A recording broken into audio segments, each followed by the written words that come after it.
All right, this is my first jewelry making video. I'm going to show you how to set up a saw frame today to begin sawing your metal. First of all, the things that we're going to need. You're going to need that saw frame. Okay, this is a jewelry saw. It's got 3 different wing nuts that are shown here. This is how you can tighten it, and I'll show you how to do that more specifically. You're going to need a pack of saw blades. Here's an entire pack of them. Here's what just one looks like. You can see it's very, very thin. We do break these a lot because they are so thin, but in order to get through the metal, you need something really small. I have my piece of metal that I'm going to be cutting. This is just a scrap. I also have this block of wax. You're going to have one of these in your kit. And then lastly, we're going to need what we call our bench pin. This is a C-clamp, so you use it to attach something to the table. And this is a piece of wood with a notch cut in it. This is how we set up our metal on top of it so that it holds it steady for us. So to begin with, I'm going to set up my bench pin.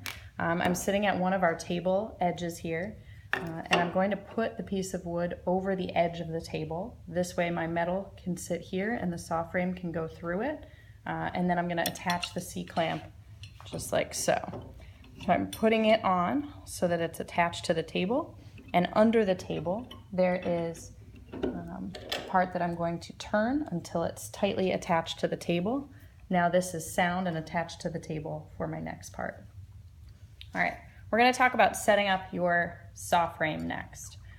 So these, as I said, they're wing nuts. The back one here, you don't really need to move that often unless you notice that this space is too big to fit one of your saw blades, or if it's too small. So in this case right now, it does seem just slightly too big. So I'm just going to turn it and push this up. It's a really easy thing to adjust at any time, so you can come back to that as needed. All right, so there's an important thing that we need to know about saw blades.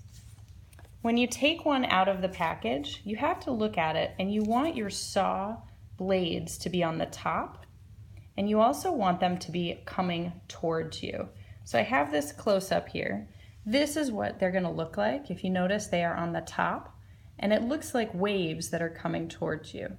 The way that I remember this is I think of when I'm sitting on the beach, the waves will come towards you.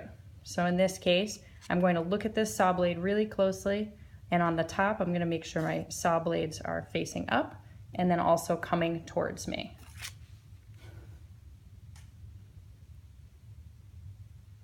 All right, so I set it up. This is probably a little too small for you to see, but they are on top and they are coming towards me. Now I'm gonna take my saw frame, I'm gonna hold it up here, and I'm actually gonna lean it on this table. If you notice there's a little notch here, this helps you with it, so you can almost have an extra hand to help hold it. Okay, the other end of my saw, I'm actually gonna set up against my belly. This will help to kind of hold it in place, and now I've got 2 hands to work with. I always start with the wing nut farther away from me, so I'm gonna just open that up for myself. Sometimes these little blocks get turned around, so if they do, you can just loosen it even more to get it really loosened. Now I'm going to take my saw blade with the teeth up, facing me, coming towards me, and I'm gonna start by sticking that into the wing nut and tightening it. Okay, so now I've got it stuck in one side, the other side is still loose.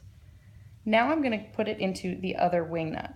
And what's important at this time is that you have to get it tight enough so that it will have some nice spring to it. If it's really loose, it's just going to break very easily. So what I'm going to do is I'm going to put that in between the little block and the wing nut. And now it's sitting in there, but it's just sitting loosely. So now what I have to do is I have to push. So with one of my hands, I'm pushing against the table. Okay, I'm really kind of putting my whole weight into it, and now I'm tightening with the other one. So now I know this is good when I hear a little noise. That means that it's tight enough. If I do this and I see that it's wobbling a lot, then that means it's not tight enough. All right, next part, we're gonna actually try sawing. So I have my piece of metal and I have my piece of wax. The wax helps to lubricate the saw blades, the teeth, and it keeps your blade strong longer. So you can do this as much as you want as you're sawing. Just keep coming back anytime it feels kind of tight or dull. You can come back and use the wax. All right, I just put a little wax on here. Now I'm going to put my metal on top of my bench pin. Now the whole point is to have something to kind of hold your metal down while you are sawing. And it really helps if you're sitting down next to this. So I'm going to move myself here. You want to sit so you're not too high above it. You want to sit so you're right at eye level with it, so a little bit lower than you might think. And I'm actually going to kind of hold, you can either hold it like this, really hold that metal down, or you can hold it like this. Because there are no teeth on the inside of your saw, you don't have to worry about it hurting you there. And then this way, I've got 2 fingers, 2 points of connection to help hold it down. Metal is a lot harder to cut through than something like just wood. So this is something that takes a little bit of practice. And a good way to start is to just make a groove. Okay, so I'm just gonna make a little groove. Okay, just on the top. If you notice, I have my saw frame turned at an angle because I just want to make a little indent. Now, when I go to saw, I'm going to go to that same groove. And now it's important that I go straight up and down. This is the best way to ensure that you get a really nice cut that's even.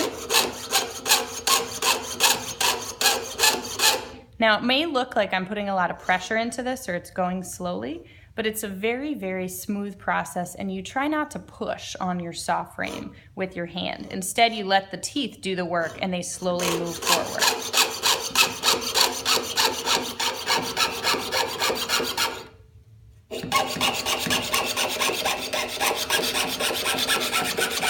Now, as you get to the end, you'll notice a little more resistance. This is where the metal has less to hold on to, so it starts to get a little more difficult. So you just take your time until you've cut through. Now, in the next video, I'm going to show you how to do straight lines and how to do curves and corners.